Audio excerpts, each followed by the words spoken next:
Isang magandang araw na naman po sa ating lahat mga farm buddies. And tayo na naman po ay nandito sa ating manukan. So ito po yung ating mga alagang manok. Hinihintay na po tayo. And meron pang sumabit dito sa aking likuran. So ayan, napakarami po nila mga farm buddies.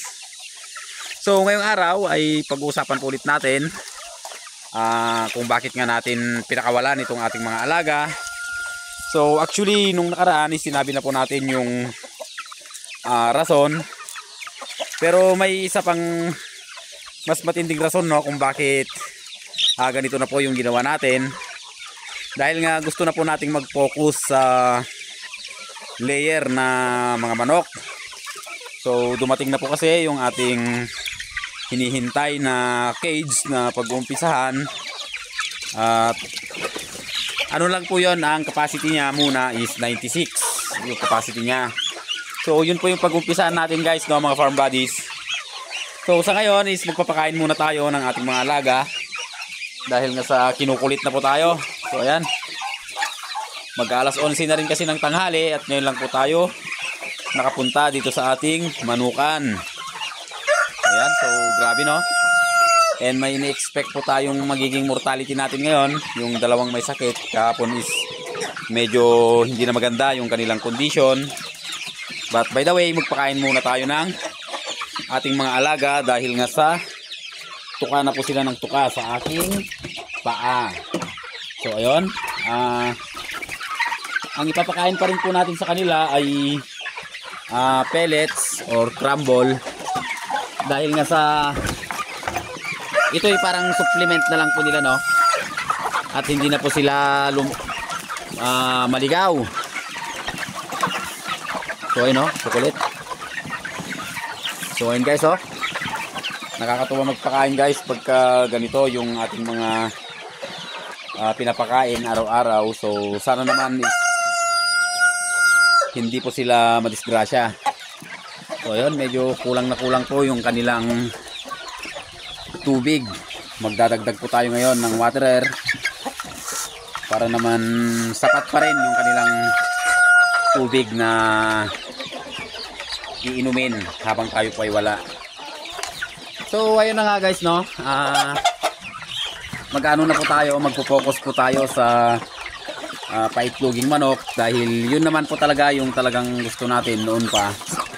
At medyo naantala lang tayo dahil nga sa may kamahalan po may kamahalan yung ganong klase ng alaga. Kailangan pa kasi natin ng housing and syempre yung cage na paglalagyan. So buti na lang at may nagbigay po sa atin. So yun po yung gagawin nating panimula. So sana magtagumpay po tayo. And meron pala tayong ano dito, no, mga sisiw. Kahapon meron ng 4 dito. So ito po yung mga pinapisa nating mga itlog ng Brahma. So ayun, marami na rin po yung nakalabas. And yung iba is ongoing pa lang yung kanilang pag-hatch. Titignan nyo, may balahibo po lahat yan sa paa. So ayan, namatay na yata itong isa. So buhay pa naman. So ganyan po kaayos, no, yung ating DIY incubator. Kahit na luma na siya, napapakinabangan pa rin natin. So anong nangyari dito sa isa, naipit. Sana mabuhay pa.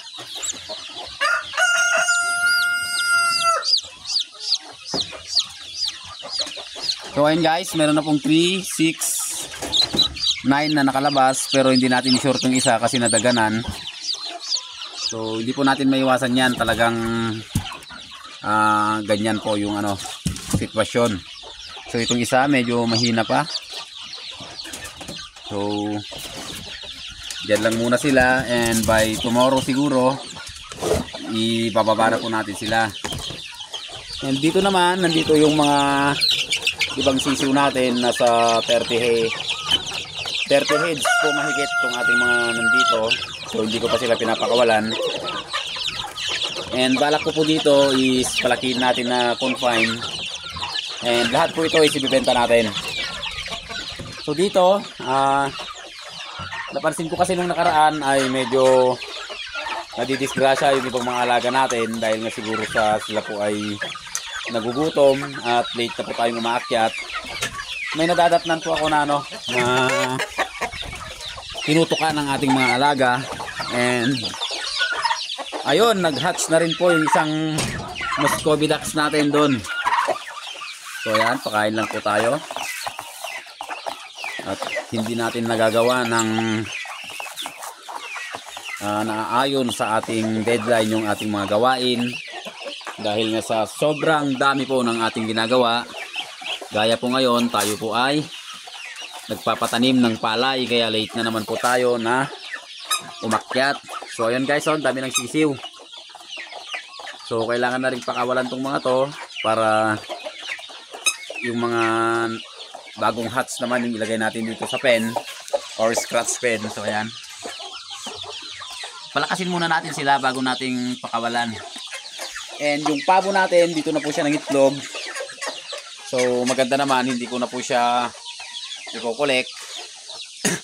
At parang safe naman na dyan yung itlog ng pabo. So yung nauna lang, yun lang muna yung i-incubate natin para naman mano tayo. So guys, may itlog dito. So hindi po natin alam kung anong itlog to. Ay pinagpisahan ng pato. So ayun, may dagdag na naman po tayong mga alaga dito sa ating munting manukan. Ang pinagtataka ko lang guys, may napunta dito isang inahin. Pero papakawalan ko yun mamaya. So itong panabong, pakainin natin. Mayroon po tayo ditong 4 na inahin and isang rooster. So problema, parang matamlay sila guys. Kulang na yata tayo sa alaga. So ayun, tama na yan. So ang ganda talagang pagbasdan guys pagka marami tayong mga alaga. Yun nga lang is medyo may kabigatan rin sa ating bulsa dahil nga feeds pa rin po yung kinakain nila.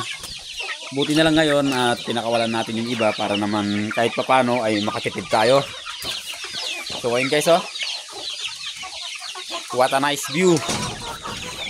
And may mga iba pa tayo dyan na hindi pa napapakawalan. And meron pa pala tayong doon, isang naglilimlim, parang nawala na rin sa isip ko. So pupuntahan ko mamaya, i-check.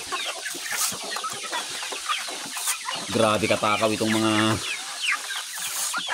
alaga natin. So gutom na gutom. So ayun, bukod po sa ating mga pinapisang itlog dito sa ating incubator, nag-hatch na rin po yung ating isang Muscovy duck. So nalaglag pa. So guys, may mga balahibo. So ito, medyo alanganin yung kanyang condition, napitpit. And parang siya, abnormal yung kanyang pagkapisa. And itong dalawa, malapit na ring makalabas. Guys, so dati pagka mayroon tayong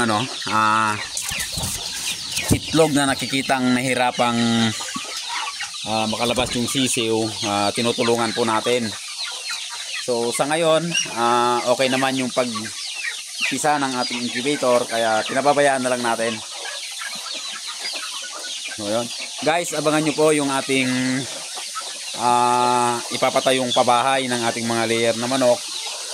So sa ngayon is maantala muna dahil syempre kailangan din po natin ng budget doon. At saka yung manok mismo, so parang may sakit itong isa.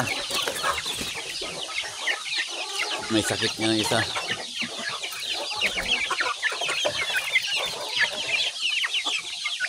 So hanggang dito na lang muna guys, at magkakarga po tayo ng kanilang mga inumin. So kita nyo naman kung gaano kaamo itong ating mga alaga. Napakarami na talaga nila.